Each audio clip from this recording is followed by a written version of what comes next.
Hey guys, welcome to HS defence academy. मैं हूं Mahendra Singh Rathore. Now, हाल ही में एमपी पुलिस की जो ट्रांसफ़र और पोस्टिंग की जो गाइडलाइंस है उनको चेंज कर दिया गया है। तो ये एक बहुत ही इंपॉर्टेंट टॉपिक लगा मुझे, इसलिए मैं इस पर एक वीडियो बना रहा हूं। तो डेफिनेटली हर एक कर्मचारी को इस वीडियो को देखना चाहिए जो कि अभी पदस्थ है या फिर जो भी पुलिस के कर्मचारी या अधिकारी की जो प्रिपरेशन कर रहा है, उसके तहत उसको ये इन्फॉर्मेशन जो है होना चाहिए। तो देखते हैं यहाँ पर एमपी पुलिस जो ट्रांसफ़र या पोस्टिंग की जो गाइडलाइंस है वो नई क्या बनाई गई है, इसके तहत जो है किस तरीके से एक कर्मचारी का पोस्टिंग होता है, ट्रांसफ़र होता है। लेकिन इससे पहले यहाँ पर जितने भी नए एस्पिरेंट्स हैं उनसे मेरा रिक्वेस्ट है वो एचएस डिफेंस एकेडमी को सब्सक्राइब कर लें विद बेल आइकॉन, ताकि उन्हें आगे भी नए वीडियोस मिलते रहें नए टॉपिक्स पर। चलिए देखते हैं यहाँ पर एमपी पुलिस ट्रांसफ़र गाइडलाइंस या नई नीति के बारे में जो कि 2019-20 में हाल ही में बनाई गई है। सो फर्स्ट ऑफ ऑल आपको जानना होगा कि यहाँ पर पहले जो ट्रांसफ़र और पोस्टिंग जो होती थी वो मैनुअली होती थी, जिसमें संबंधित विभाग या जो प्रमुख होता था उसके द्वारा यहाँ पर ट्रांसफ़र किया जाता था। जो भी संबंधित विभाग था उसका जो प्रमुख रहता था वहाँ तक जो ये कागजी कार्रवाई होती थी, और उसमें कहीं ना कहीं ये पॉलिटिकल कॉन्सेप्ट भी इन्वॉल्व होता था। तो यहाँ पर जो है एक जो भी कर्मचारी रहता था उसको दबिश, एक दबाव, एक प्रेशर का सामना करना ही पड़ता था। लेकिन अब ऐसा नहीं होगा। अब मध्य प्रदेश राज्य के लिए वित्त विभाग ने एक सॉफ्टवेयर विकसित किया है। एमपी के जो वित्त विभाग है उन्होंने एक सॉफ्टवेयर विकसित किया है जिसमें हर एक अधिकारी कर्मचारी को यूनिट कोड दिया जाएगा, जिसके द्वारा ऑनलाइन पोस्टिंग और ट्रांसफर के लिए अप्लाई किया जा सकेगा। कोड ना होने पर भी आवश्यक शर्तों को पूरा कर जो कैडेट है, जो कर्मचारी है, वो अप्लाई कर सकता है ट्रांसफर और पोस्टिंग के लिए। अब इसके लिए कुछ खास विभाग और बोर्ड होंगे जो कि प्रमुख दायित्व को निभाएंगे।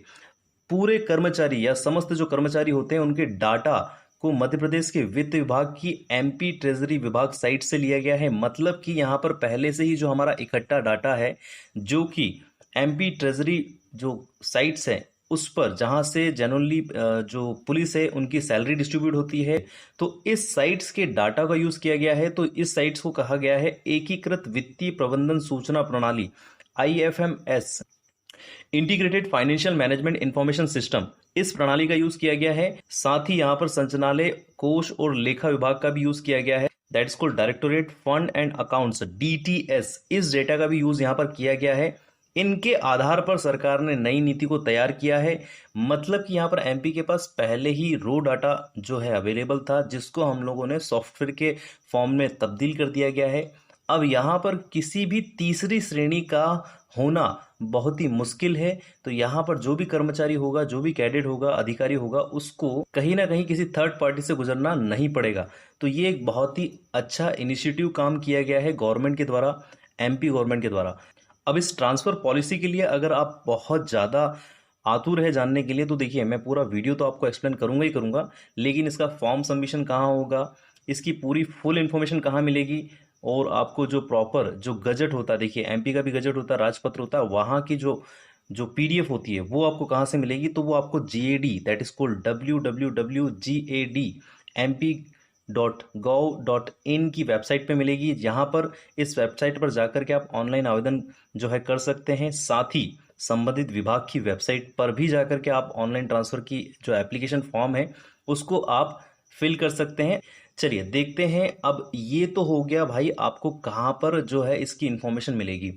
अब क्वेश्चन ये उठता है कि नई नीति है क्या, नई नीति जारी कैसे हुई, और इसमें जो प्रमुख विभाग है वो काम कैसे करेंगे। देखिए हाल ही में director general of police, DGP of MP, इन्होंने पुलिस कर्मचारियों के जो ट्रांसफर और पोस्टिंग की जो पॉलिसी है उसकी नई गाइडलाइन जारी की है। इन गाइडलाइन के तहत कई बोर्डों का यहाँ पर स्थापना किया जाएगा।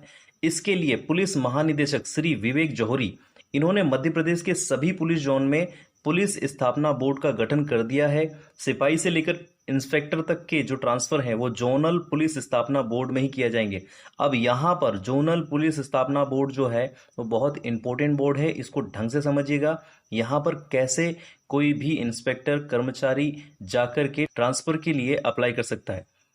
देखिए पहले तो एक बात समझ लीजिए कि मध्य प्रदेश के हर पुलिस जोन में पुलिस स्थापना बोर्ड होता है, ठीक है, ध्यान रखिएगा, वहां पर उसका गठन हो चुका है। अब यहाँ पर मध्य प्रदेश में अब से पहले देखा जाए तो पुलिस मुख्यालय स्तर पर ही जो पुलिस स्थापना बोर्ड होता था। अब पुलिस स्थापना बोर्ड का अस्तित्व सबसे पहले 2007 में आया था, ध्यान रखिएगा। लेकिन अब अगर देखा जाए तो अब डीजीपी के निर्देश के बाद प्रदेश के हर जोन में एक बोर्ड का गठन कर दिया गया है। इस बोर्ड में आईजी अध्यक्ष होते हैं, डीआईजी और एसपी सदस्य होते हैं। खास बात यहाँ पर यह है कि ये जो जोनल पुलिस स्थापना बोर्ड होते हैं ये ट्रांसफर और पोस्टिंग को लेकर स्वतंत्र है। मतलब कि यहाँ पर अब पुलिस विभाग के प्रमुख जो हैं वो ही यहाँ पर जो है अपने निर्णय लेंगे और कहीं ना कहीं राजनीतिक हस्तक्षेप यहाँ पर कम होगा।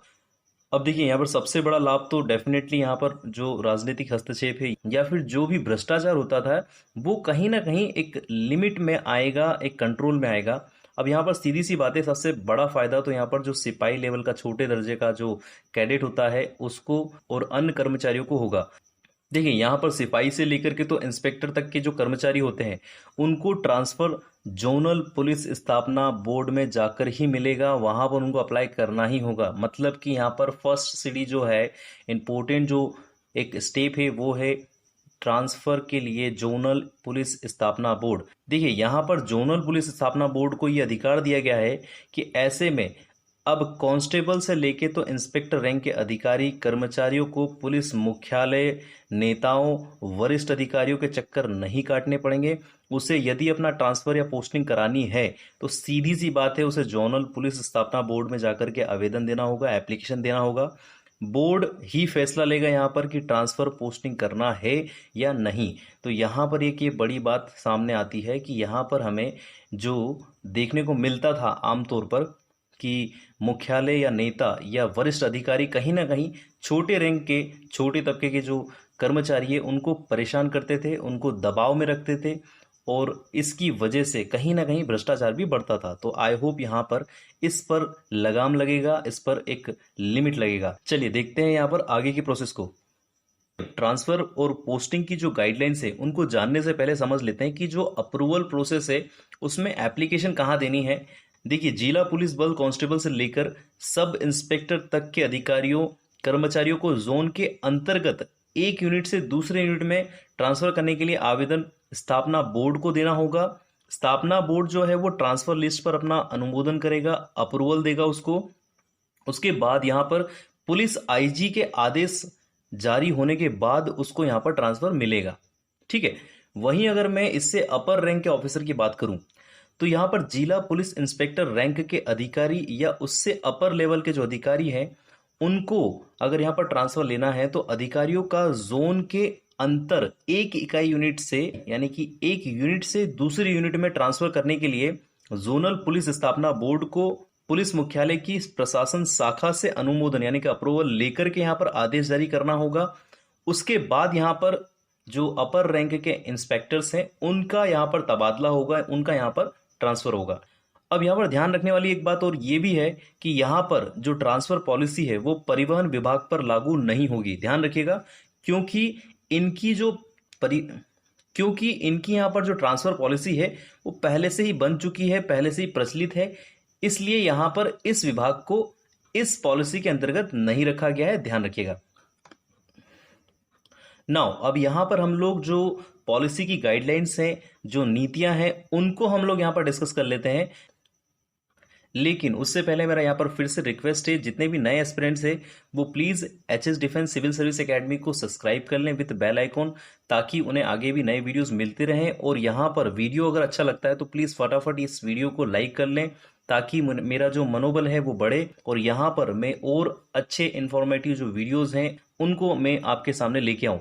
तो यहाँ पर आपको सबसे पहले रिक्वेस्ट है कि आप इस वीडियो को लाइक कर लें और प्लीज़ इसे शेयर जरूर करें ताकि ये इन्फॉर्मेशन रिक्वायर्ड पर्सन तक जाए, खासतौर पर उन लोगों के लिए जो कि या तो अभी तक पदस्थ हैं, जिनको प्रॉपर नॉलेज या किसी कारणवश उनको ये जानकारी नहीं मिल पाई है।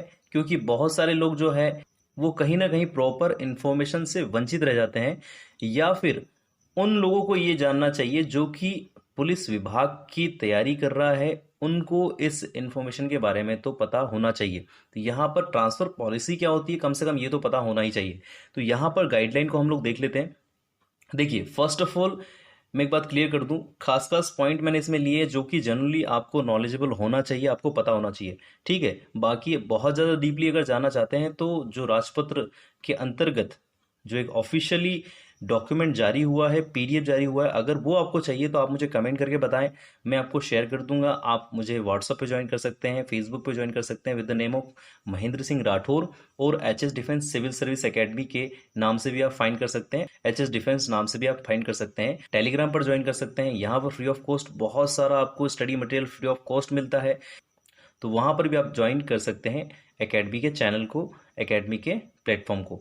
चलिए यहाँ पर अब गाइडलाइन देख लेते हैं, बहुत ज़्यादा टाइम नहीं लूंगा आपका मैं। देखिए फर्स्ट ऑफ ऑल कांस्टेबल से इंस्पेक्टर रैंक के देखिए फर्स्ट ऑफ ऑल कांस्टेबल से इंस्पेक्टर रैंक के जो अधिकारी हैं उनको ट्रांसफर जोन से बाहर या किसी अन्य गैर जिला इकाई या यूनिट के आवेदन पर भी पुलिस मुख्यालय की प्रशासन शाखा से अभिमत या ओपिनियन लेकर कार्यवाही करनी होगी। मतलब कि यहाँ पर जो भी कांस्टेबल या इंस्पेक्टर रैंक का अधिकारी है, अगर उसको ट्रांसफर लेना है और अगर वो ट्रांसफर जोन से बाहर या किसी अन्य गैर जिला इकाई के लिए यहाँ पर आवेदन कर रहा है, तो उसके लिए यहाँ पर सबसे पहले उसे पुलिस मुख्यालय की जो प्रशासनिक शाखा है, जो एडमिनिस्ट्रेटिव जो ब्रांचेस है, वहां पर उसको ओपिनियन लेना होगा, उसके बाद वो अप्लाई कर सकता है। अगला पॉइंट यहाँ पर यह है कि ट्रांसफर की कुछ शर्तें यहाँ पर जो भी कर्मचारी है उसको पूरी करनी होगी। ठीक है, इसमें उन कर्मचारियों को छोड़ करके जिनको अनुकंपा के आधार पर, अनुकंपा इज कॉल्ड, यहाँ पर स्पेशल केस में कुछ कर्मचारियों को यहाँ पर ड्यूटी या पोस्टिंग या ट्रांसफर किया जाता है, उनको छोड़ करके, ठीक है, उन नियुक्त अधिकारी कर्मचारियों को छोड़ करके नव आरक्षक की जो ट्रांसफर तभी किए जा सकेंगे जब वहां जिस जिले से भर्ती हुआ है वो उस जिले में नियुक्ति के दौरान 5 साल की सेवा को पूर्ण कर लिया हो और बुनियादी ट्रेनिंग उसने पास कर ली हो। मतलब कि यहाँ पर स्पेशल केसेस को छोड़ करके बात कर रहा हूँ। सामान्य जो प्रोसेस होती है वो यही होती है कि आरक्षक को, नव आरक्षक को कुछ समय जिस जिले में वो नियुक्त हुआ है फर्स्टली वहां पर पूरे करने पड़ते हैं, उसके बाद उसकी ट्रांसफर या पोस्टिंग की जो प्रोसेस है वो की जा सकती है। ठीक है, अब यहाँ पर एक बात मैं बार बार नहीं बोलूंगा, देखिए यहाँ पर पोस्टिंग जो है अगर समय रहते पहले भी अगर करानी रहती है किसी भी कैडेट को, कर्मचारी को, और अगर वो कुछ शर्तों को पूरा नहीं भी करता है, ठीक है, लेकिन यहाँ पर उसकी पोस्टिंग, उसका ट्रांसफर करना राज्य की भलाई के लिए आवश्यक है, तो यहाँ पर हायर अथॉरिटीज के जो अधिकारी हैं, मंत्री है संबंधित विभाग से, ठीक है, या सीएम होते हैं, उनकी अनुशंसा पर यहाँ पर उस कर्मचारी का ट्रांसफर किया जा सकता है। ठीक है, इस लाइन को मैं बार बार नहीं बोलूंगा। सो अभी फिलहाल इस पॉलिसी को मैं आपको पॉइंट टू पॉइंट समझा देता हूं। ठीक है, तो यहाँ पर ये मेन खास 2 पॉइंट थे, उसके बाद आप इजीली खुद समझ जाएंगे कि यहाँ पे एक्चुअल में जो पॉलिसी है वो है क्या। ठीक है, नेक्स्ट थर्ड पॉइंट, यहाँ पर कांस्टेबल से लेकर निरीक्षक, इंस्पेक्टर, अधिकारी और कर्मचारी के जिले में ट्रांसफर के लिए, यानी कि यहाँ पर जो भी कर्मचारी है उसके खुद के जिले में ट्रांसफर के लिए यहाँ पर वो पात्र नहीं होगा, लेकिन यदि वो उसके रिटायरमेंट का 1 साल बचा है, ठीक है, लास्ट समय उसके पास है, तो उस समय में उसको खुद के गृह जिले में ट्रांसफर किया जा सकता है। ठीक है, ये पॉइंट समझ में आ गया होगा आपको। अगला पॉइंट फोर्थ ये है कि कोई अविवाहित है या विधवा है, तलाकशुदा महिला है, अधिकारी है, कर्मचारी है, उसको खास अनुकंपा, दैट इज कॉल्ड कंपैशनेट सहानुभूतिशील, यानी कि स्पेशल केसेस होते हैं जिनकी नियुक्ति के मामले में देखा जाए तो जिले में स्थानांतरण उनको किए जा सकता है। ठीक है, अगर उनको गृह जिला भी चाहिए होगा या कोई खास जगह चाहिए होगी तो वहां पर उनको ट्रांसफर किया जा सकता है, उनको पहली प्रायोरिटी दी जाएगी खास केसेस को। ठीक है, फिफ्थ पॉइंट यहाँ पर आता है तबादलों में। अगर ट्रांसफर की बात करूं मैं तो सबसे पहले यहाँ पर ट्रांसफर अनुसूचित क्षेत्रों के जो रिक्त पद होंगे उनको भरा जाएगा। यहाँ पर इन क्षेत्रों में जिनको 3 साल हो गए हैं, ठीक है, उन्हें हटाया जा सकेगा। यहाँ पर तबादले जो है वो वरिष्ठता के आधार पर होंगे, सीनियरिटी के आधार पर होंगे। ठीक है, सिक्स्थ पॉइंट बोलता है कि तबादले के बाद रिक्त होने वाले जो पद है ना, उनकी पूर्ति उसी के समकक्ष अधिकारी से की जाएगी। यानी कि ऐसा नहीं है कि नव आरक्षक की जगह आरक्षण लाया जाएगा और आरक्षक की जगह नव आरक्षक जो है उसको पोस्ट कर दिया जाएगा।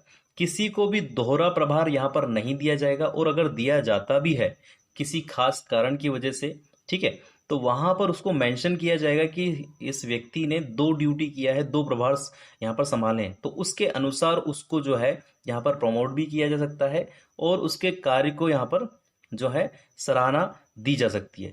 नेक्स्ट यहाँ पर 7th पॉइंट है, जिन कर्मचारियों अधिकारियों का पूर्व में ट्रांसफर शिकायत आवश्यकता के आधार पर किया गया था, उनकी उसी इकाई में पद स्थापना नहीं की जाएगी। यानी कि जैसे कि किसी को भोपाल से सीहोर में यहाँ पर तबादला दे दिया गया शिकायत के आधार पर, यानी कि उसको किसी सजा के तौर पर भेजा गया है, तो वापिस से उसी क्षेत्र में उसको ट्रांसफर नहीं किया जाएगा। ठीक है, उनकी उसी इकाई में यहाँ पर पदस्थापना नहीं की जाएगी। ठीक है, प्रधान आरक्षक, हेड कांस्टेबल, एएसआई के पद पर पदस्थ पद उन्नति पश्चात यहाँ पर पद स्थापना के जिले में 5 साल और 3 साल सेवा काल पूर्ण करने के बाद यहाँ पर ट्रांसफर की पात्रता होगी। यानी कि सीधी सी बात है, कहीं पर भी अगर ट्रांसफर होता है एज अ पद उन्नति, यानी कि इंक्रीमेंट होता है उसकी पोस्ट में, ठीक है, तो ऐसी कंडीशन में उस व्यक्ति का ट्रांसफर 3 साल कम से कम जो है उसका नहीं होगा। खास स्पेशल केस यहाँ पर अलाउड है, किसी विशेष कारण की वजह से यहाँ पर उसको ट्रांसफर मिल सकता है। मैं पहले ही आपको इस पॉइंट को क्लियर कर चुका हूँ। ठीक है, 8th पॉइंट यहाँ पर बहुत इंपॉर्टेंट है। देखिए, यहाँ पर ट्रांसफर या पोस्टिंग बिल्कुल ऐसे ही नहीं हो जाएगी कि भाई आप वहाँ रिक्वायरमेंट पड़ रही है तो वहाँ भेज दिया जाएगा, ठीक है, या ट्रांसफर कर दिया जाएगा। यहाँ पर सीधा सा कॉन्सेप्ट है। ठीक है, रिकमेंडेशन करते समय किसी को भी रिकमेंड किया जाता है कि भाई फलाने व्यक्ति को यहाँ पर ट्रांसफर कर दिया जाए, तो यहाँ पर रिकमेंड करते समय इस बात का ध्यान भी रखना होगा कि कांस्टेबल से लेकर दूसरे रैंक के जो अधिकारी है, ठीक है, उनकी योग्यता सूची पर योग्य कर्मचारियों की प्रत्याशी पदोन्नति पर प्रतिकूल असर नहीं डाले। मतलब कि रिक्वायर्ड जो पर्सन है, जिनकी प्रायोरिटी पहले होना चाहिए, उनको पहले भेजा जाए। ऐसा नहीं कि भाई फलाना व्यक्ति जो है वो किसी अधिकारी का कोई खास है तो पहले उसको भेज दिया जाए। यहाँ पर पॉलिसी के अंतर्गत ये बिल्कुल निषेध है। ठीक है, 9th नंबर का पॉइंट यहाँ पर बोलता है कि एक यहाँ पर सरल सा कॉन्सेप्ट है, पति पत्नी के स्वयं के खर्चे पर एक ही साथ पद स्थापना के लिए यहाँ पर आवेदन आता है तो उनको ट्रांसफर जिले या मुख्यालय स्तर पर किया जा सकता है। यानी कि यहाँ पर सीधी सी बात है कि पुलिस विभाग में एक कपल है जो कि दोनों ही सेम प्रोफेशन में है, दोनों ही पुलिस विभाग में काम करते हैं। ठीक है, उनको अगर एक साथ रहना है तो वो अपने खर्च पर यहाँ पर अप्लाई कर सकते हैं पदस्थापना के लिए, और यहाँ पर उनका ट्रांसफर जो है जिले या मुख्यालय स्तर पर किया जा सकता है। ठीक है, तो ये एक इंपॉर्टेंट बात थी, समझिएगा। नेक्स्ट 10th पॉइंट आता है, आपसी ट्रांसफर की स्थिति में भी बोर्ड फैसला लेगा। जैसे कि सीहोर वाला कोई कांस्टेबल या इंस्पेक्टर है, उसको भोपाल के इंस्पेक्टर से बातचीत हो जाती है तो वो आपस में एक्सचेंज करते हैं कि आप मेरी जगह पे आ जाइए, मैं आपकी जगह पे जो है पोस्टिंग ले लेता हूँ। ऐसी स्थिति में यहाँ पर बोर्ड का जो निर्णय होगा वो सर्वमान्य होगा, ध्यान रखिएगा। ऐसे में उनको बोर्ड से भी कहीं ना कहीं आज्ञा लेनी होगी। ठीक है, नेक्स्ट 11वां पॉइंट यहाँ पर यह बोलता है कि कैंसर जैसी टर्मिनल और अत्यंत गंभीर बीमारी में भी ट्रांसफर किए जाएंगे। इसके अलावा थोड़ा सा और जोड़ देता हूँ। देखिए, ऐसी स्थिति जिसमें कोई भी कर्मचारी निशक्त है, काम करने में जो है सक्षम नहीं है, मे बी पॉसिबल उसके यहाँ पर ऐसी समस्या हो जो उसके बिना यहाँ पर जो है उसका सॉल्यूशन पॉसिबल ही नहीं है। जैसे कि भाई किसी कर्मचारी के घर पर कोई व्यक्ति है जो कि बहुत ज़्यादा निशक्त है, जिसको आवश्यकता है उस कर्मचारी की, तो ऐसी स्थिति में भी व्यक्ति रिस्पॉन्सिबिलिटी को देखते हुए अपनी एप्लीकेशन जो है वो ट्रांसफर के लिए लगा सकता है। ठीक है, इसके अलावा 12वां पॉइंट बोलता है, जिला पुलिस बल में रिक्त पदों में ट्रांसफर के लिए स्वीकृत पदों से अधिक पदस्थापना नहीं की जाएगी। वापिस से बता रहा हूं, जिला पुलिस बल में जो भी फोर्स होगा उसमें रिक्त पदों से ट्रांसफर के लिए स्वीकृत पदों से अधिक पदस्थापना नहीं की जाएगी। यानी कि जितना अलॉट किया गया सिर्फ उतना ही ट्रांसफर करना है, उससे ज्यादा किसी को भी ट्रांसफर अपन नहीं कर सकते हैं पॉलिसी के अंतर्गत। ठीक है, अब यहां पर 13 बहुत इंपॉर्टेंट पॉइंट है। ट्रांसफर में पैदा होने वाले जो विवाद है या गतिरोध की ऐसी स्थिति जिसमें कहीं ना कहीं असमंजस या एक प्रॉपर कंफर्ट जोन नहीं बन पा रहा है, तो ऐसी स्थिति में डीजीपी जो फैसला लेंगे वो अंतिम होगा। ठीक है, ट्रांसफर या पोस्टिंग से संबंधित। ठीक है, नेक्स्ट 14th जो पॉइंट है उसकी अगर बात करूं तो एक ही मुख्यालय से स्थित एक कार्यालय से दूसरे कार्यालय में किया गया स्थानांतरण स्थानीय व्यवस्था होगी, ना कि कोई ट्रांसफर या पोस्टिंग। ठीक है, यहां पर सीधी सी बात है, एक मुख्यालय से संबंधित कोई कार्यालय है, उस कार्यालय से दूसरे कार्यालय में उसको शिफ्ट किया गया तो वो शिफ्टिंग हुई, ट्रांसफर नहीं हुआ है। ठीक है, वहां पर कोई उसको ट्रांसफर की श्रेणी में नहीं लिया जाएगा। ठीक है, सो ये इंपॉर्टेंट पॉइंट्स थे जो मैंने आपसे डिस्कस किए। अब यहाँ पर जो पॉलिसी होगी, ठीक है, इसमें साफ कर दिया गया है कि किसी भी कैडर में 200 की संख्या तक 20% तबादले होंगे। इसके बाद 201 से 2000 तक के कैडर में 10% और 2000 से अधिक के कैडर में 5% तक के तबादले होंगे, ट्रांसफ़र होंगे, ध्यान रखिएगा। फॉरेस्ट और पुलिस महकमे की बात करूँ अगर मैं आपसे, तो पुलिस महकमे में तबादलों के समय इन चीज़ों का ध्यान रखा जाएगा कि लॉ एंड ऑर्डर में तुरंत दिक्कत ना हो। ऐसी स्थिति में यहाँ पर ट्रांसफ़र को रोका भी जा सकता है या फिर ट्रांसफ़र को बढ़ाए भी जा सकते हैं, ठीक है। इसके अलावा यहाँ पर पूर्व की भांति ही जो राज्य की तबादला नीति से अखिल भारतीय सेवा, that is called all India services, यानी कि जो सेंट्रल के अधिकारी हैं, ठीक है, उन पर ये नीति लागू नहीं होगी। उन अधिकारियों को इस नीति से बाहर रखा गया है। पिछली जो ट्रांसफ़र पॉलिसीज होती थी उनमें शिक्षा, एजुकेशन, ठीक है, पुलिस और जो अन्य जो महकमे हैं जो कि स्टेट में काम करते हैं, ठीक है, वो अपनी खुद की ट्रांसफ़र पॉलिसी बना लेते थे, लेकिन अब ऐसा नहीं होगा, ठीक है। तो सीधी सी बात है, एक ट्रांसफ़र पॉलिसी अप्लाई कर दी गई है। तो यहाँ पर एक बात उठकर आती है, शिक्षा विभाग, पुलिस विभाग, ठीक है, परिवहन विभाग और अन्य विभाग जो है यहाँ पर अपनी अलग पॉलिसीज जो हैं पहले लेके चलते थे, लेकिन अब जो है अधिकतर विभागों के लिए एक ही पॉलिसी कर दी गई है, ठीक है, परिवहन विभाग को छोड़ करके, ठीक है। तो यहाँ पर इस पूरी पॉलिसी को आई होप आप समझे होंगे। सो प्लीज़ आप इस वीडियो को लाइक जरूर करें। अगर आपको ये वीडियो बहुत अच्छा लगा हो तो प्लीज़ इसे शेयर भी जरूर करें और कमेंट करके अगर कोई भी कन्फ्यूजन रहता है तो कमेंट करके जरूर मुझे बताएं। और अगर अच्छा लगा हो तो तब भी आप मुझे कमेंट करके बताएं कि वीडियो बहुत अच्छा लगा है। और साथ ही साथ कोई और भी आपको रिकमेंडेशन हो किसी भी टॉपिक पर, उसको मुझे सजेस्ट करें ताकि मैं उस पर आपको वीडियो जो है बना करके दे सकूं, क्योंकि आपकी रिक्वायरमेंट क्या है वो जानना भी मेरा फर्स्ट कर्तव्य है। अब यहाँ पर ट्रांसफर पॉलिसी के अंतर्गत ही 3 पॉइंट और इंपॉर्टेंट आते हैं निकल करके। देखिए, कार्य मुक्ति हेतु जो समय अवधि है उसको भी देखा गया है यहाँ पर इंपॉर्टेंटली।